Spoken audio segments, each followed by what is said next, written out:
آپ جانتے ہیں کہ مومن آدمی کے دل کے اندر ایک چیز ہوتی ہے، اور وہ چیز ہوتی ہے اللہ رب العالمین پر اعتماد، بھروسہ۔ جب انسان کسی آستانے پر جاتا ہے اور وہاں پر دھاگے لیتا ہے، وہاں پر تعویذ لیتا ہے، چاہے معاملہ کچھ بھی ہو، چاہے جادو کا معاملہ ہو، جنات کا معاملہ ہو، بیماری کا معاملہ ہو، چاہے کچھ بھی معاملہ ہو، وہاں جا کے اگر یہ تمام چیزیں لیتا ہے تو اس کا مطلب یہ ہے کہ اس کو اپنے رب پر مکمل بھروسہ نہیں ہے، مکمل اعتماد نہیں ہے۔ اس لیے وہ اللہ کو چھوڑ کر ان 2 نمبر لوگوں کے پیچھے جا رہا ہے کہ جو اس سے صرف نذرانہ بٹورتے ہیں، صرف اس کو لوٹتے ہیں، ہوتا اگرچہ کچھ بھی نہیں ہے۔ دم کرنا جائز ہے، میں دم کی مخالفت نہیں کرتا ہوں، دم کرنا بالکل جائز ہے، لیکن اللہ کے رسول علیہ الصلاۃ والسلام کی حدیث مبارکہ ہے، اللہ کے رسول نے فرمایا کہ کل قیامت کے روز 70,000 افراد بغیر حساب و کتاب کی جنت کا زینت بنیں گے، اور ان 70,000 افراد کے اندر ایک بندہ وہ بھی ہوگا کہ جب دنیا کے اندر وہ بیمار ہوا، وہ پریشان ہوا، اس کو کسی آزمائش نے آ کر گھیر لیا، لیکن اس نے اپنے آپ کو دم سے دور رکھا، درود سے دور رکھا، اس نے اپنے آپ کو چنتر منتر سے دور رکھا، تعویذات سے دور رکھا، اور کڑوں سے دور رکھا، دھاگوں سے دور رکھا۔ اس نے صرف یہ کہا کہ یہ پریشانی، یہ بیماری، اس میں مبتلا کرنے والا مجھے اللہ ہے، تو اس سے شفا دینے والا بھی اور اس سے نکالنے والا بھی اللہ رب العالمین ہے۔ تو لہٰذا میرے محترم بھائیوں، دوستوں، بزرگوں، میری بات کا برا مت بنائیے گا،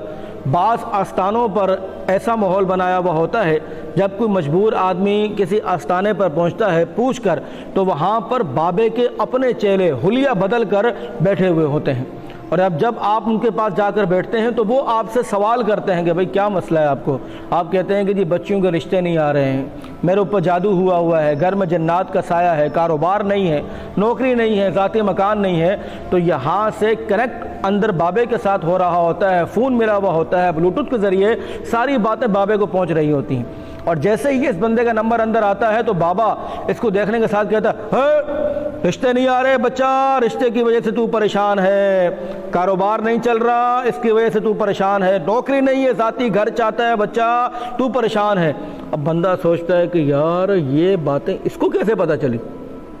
یہ باتیں تو مجھے پتہ تھی۔ تو اس طریقے سے ایک چکمہ دیا جاتا ہے، جس بندے کے سامنے آپ نے اپنی مجبوری کا اظہار کیا، وہ بندہ حلیہ بدل کر، بیس بدل کر آپ کے ساتھ بیٹھا رہا، آپ کی ساری باتیں سن کر اس نے اندر تک پہنچا دی ہیں۔ ایک وجہ تو یہ ہے، بیوقوف بنا کر آپ سے نذرانے بٹورے جاتے ہیں، اور دوسری ایک وجہ یہ ہے کہ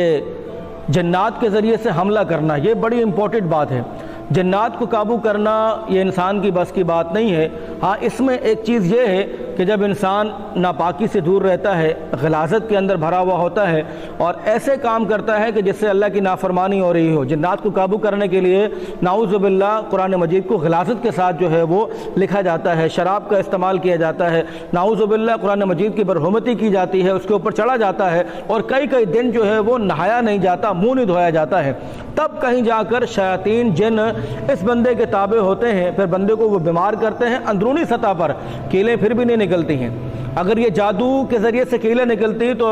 یہ پیر اقرار الحسن صاحب یہ موتی نکال کے نہ دکھاتے آپ کو، کیونکہ پیر اقرار الحسن صاحب جو ہے وہ ٹی وی اینکر ہے، کوئی مولوی نہیں ہے، کوئی خطیب نہیں ہے، کوئی مفتی نہیں ہے، اس نے یہ کرتب دکھا دیا تو اس کا مطلب یہ ہوا کہ یہ ساری شبر بازی ہے، اس کا مطلب یہ ہوا کہ یہ سب فراڈ ہے، کوئی بھی کر سکتا ہے۔ لیکن کبھی کبھی ایسا ہوتا ہے کہ جب انسان غلاظتوں کے اندر بھرا ہوا ہو تو یہ تمام کام کرنے کے بعد شیاطین اس کے ارد گرد جمع ہو جاتے ہیں، پھر وہ بندے کو بیمار کرتے ہیں، پھر وہی اس کا علاج بتاتے ہیں تاکہ بندے کا ایمان جو ہے وہ کمزور ہو۔ لہٰذا ایمان والو اپنے ایمان کو مضبوط رکھو، ہمیشہ بھروسہ اپنے رب پہ رکھو، مشکل میں ڈالنے والا بھی وہی ہے تو مشکلوں سے نکالنے والا بھی وہی ہے۔